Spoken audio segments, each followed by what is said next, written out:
Hello everyone and welcome to the review of the TXT G1 quadcopter. This thing is intended mostly for beginners because it's actually a very small quadcopter even though the box is large, and I will explain you later why this thing is good comparing with others. First thing first, so this also provides a camera and FPV and folding design, and this making it very compact but actually with full options.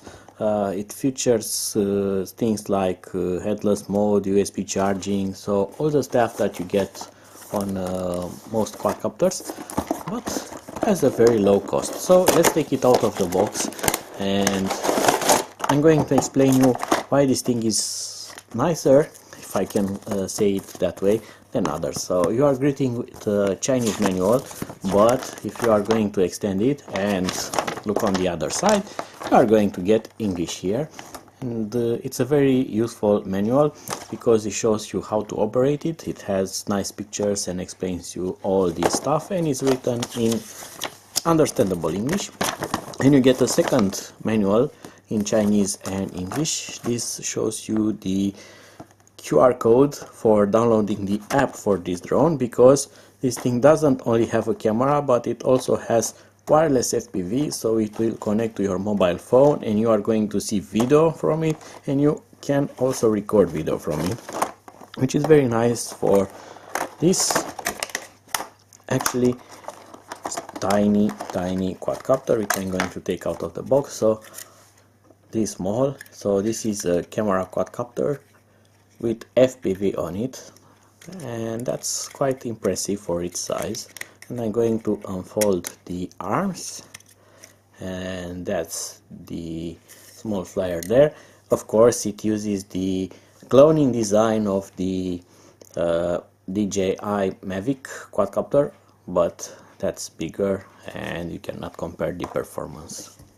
In the box you are going to find some extra accessories such as screwdriver, some propeller guards, and only 2 spare props: the USB charger for the battery, a phone holder, the flight battery. It only has 1 battery and it charges through that small jack there, if you can see it, so it's kind of a self-contained battery. And the best of the included accessories, it's the transmitter, and this will give you much better control over the quadcopter than piloting it from the mobile phone app. And now I'm going to install the battery. It slides in and clicks into place just like that, and on the rear there's a very long antenna which you should kind of take care of, because this thing, if it's going to go up like that, it could get caught into the spinning propellers, which I don't like because this thing kind of wiggles around. So I'm going to try to straighten it a bit up and leave it that way. Hopefully it will not enter the propellers. And now I'm going to power it on. One quick press on the rear of the quadcopter and there's a flashing red LED, and I'm going to power on the transmitter. This thing flashes, also has a red LED there. I hope that you can see that. So it's now binded to the drone, and sorry, I have pressed something, and it will not arm that way. This way you are going to calibrate the gyro of the drone, but if you want to arm the motors like on a large quadcopter, you're just going to press the throttle up or throttle down. That turns on the motors or turns them off. It's kind of an arm disarm sequence, which is nice to have such thing on a tiny drone, because arming and disarming is very useful and very safe. Right, and now I'm going to connect to the app. So the app is called XFPV. So this Chinese brand really wants to break my tongue. And you are going to see a new wireless connection here. It's called MTOY HD something, so I'm going to connect with it. I'm going to disable mobile data, and now I'm going to press play. and I have image from the quadcopter, but the only problem is that actually the image is upside down.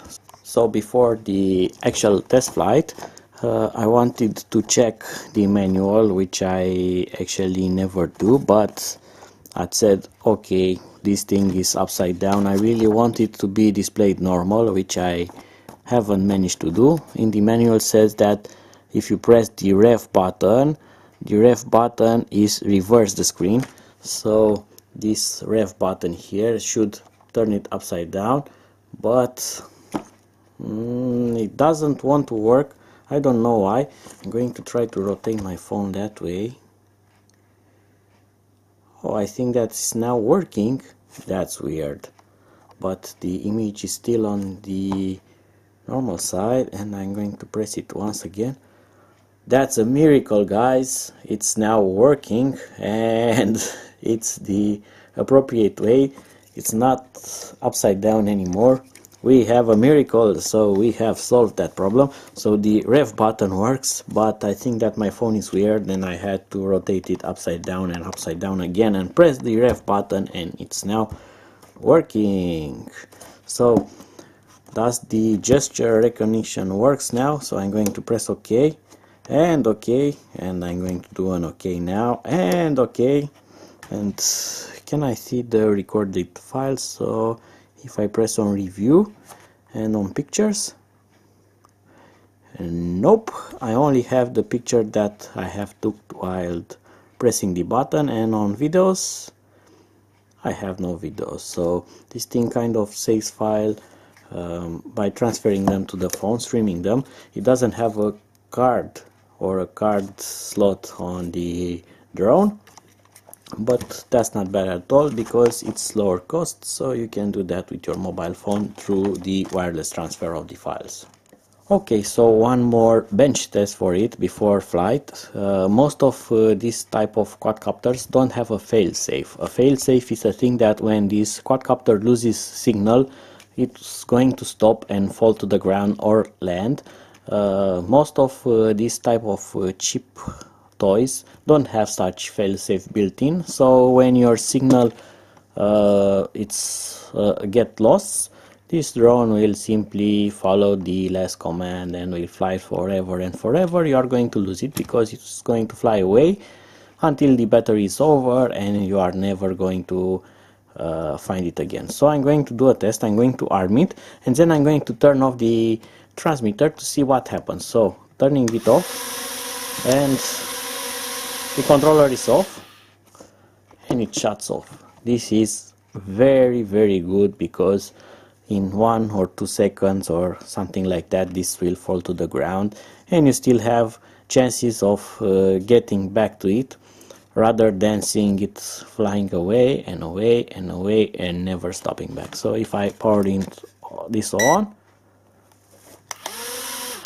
I'm back in control, and that's very good because most of the quadcopters will never arm again after you turn off the transmitter, which is yet another good feature of this small toy. So I'm going to charge it up, take it for a test flight to see how this is performing. So here I am outdoor with this tiny quad, and let's see how this thing flies. I must tell you that it's very cold. There are a few degrees under 0 centigrade, and it's also very windy. It doesn't look like it, but it is, especially for this type of small quadcopters. So I'm going to unfold it to full size. Right, and it's now powered on. Let's see, will it connect? Yes, it's connecting to the wireless, and I'm going to also power on the transmitter and bind it. All right, it's connected. I'm going to open the app. App is working. Let's see, is the camera oriented the correct way? Yes, it is, so that's also nice. All right, and I'm going to choose, this is the first rate, second rate and third rate. Because it's windy, I'm going to start with second rate because I don't want it to be taken by the wind. So let's arm it. So second rate is fine for the wind. Altitude hold seems to work really nice, right? But I'm not recording anything, so I'm going to start the video recording. Hopefully it's recording the video. I don't know. I'm going to press this button here on the app also, and maybe now it's recording video. I hope it does. And it looks like a fine little flyer, but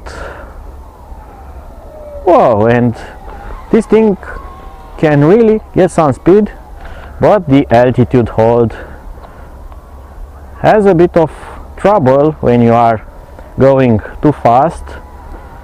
There it lost a bit the control,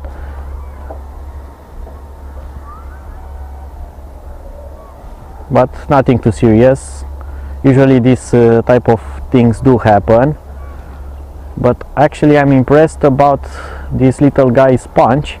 So not only the speed is very high, but let me bring it closer.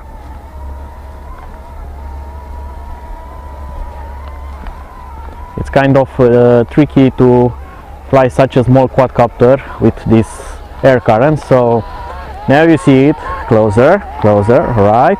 And if I'm going to give it full throttle,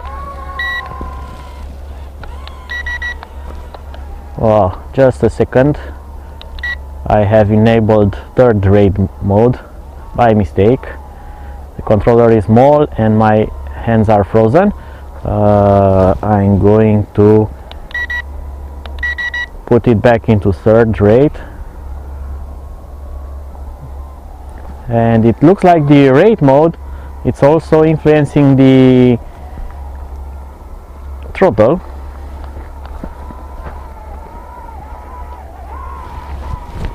So let me bring it back closer, and now I'm going to give it a full punch, and you can see it goes very fast upward, and there's a flip, automated flip, of course, nothing serious with this. You can't expect acro from this, but still a very nice flyer for its size.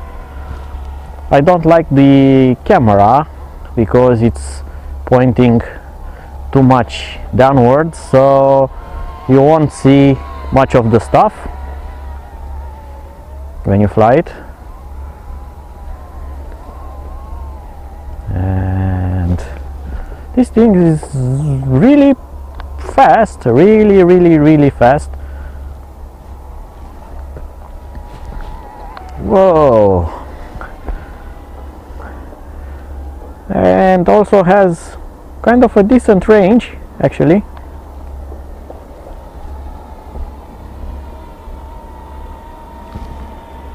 Probably you are going to see my legs because of the camera, if this is recording, hopefully. I don't know that for sure. You never know with this type of quadcopters.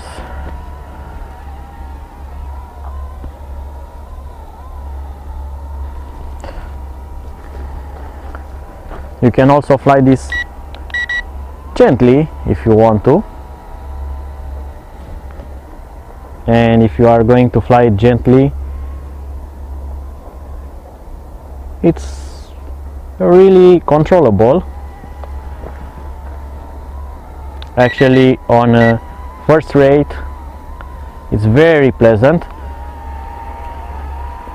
On a second rate and third rate the yaw rate is a bit too high for its size. Even on second rate it overshoots the desired yaw, so if you want to yaw it just a bit, it will yaw too fast.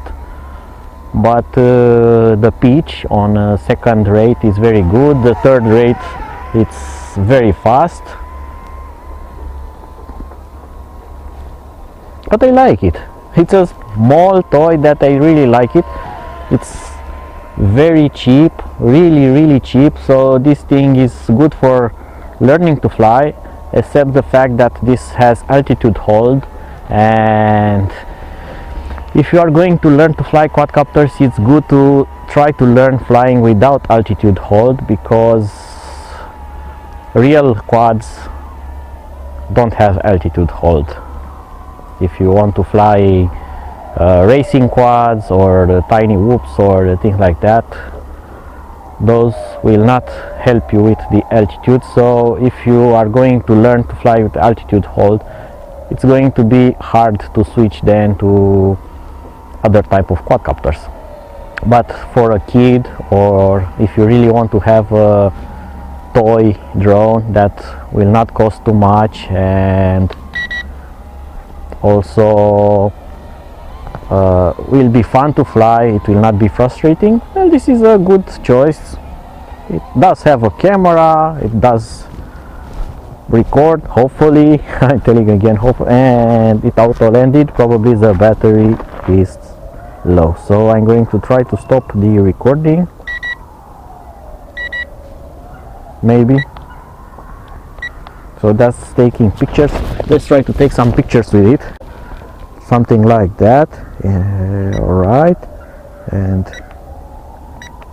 I hope that this works. I'm going to also try from the app. I don't know if,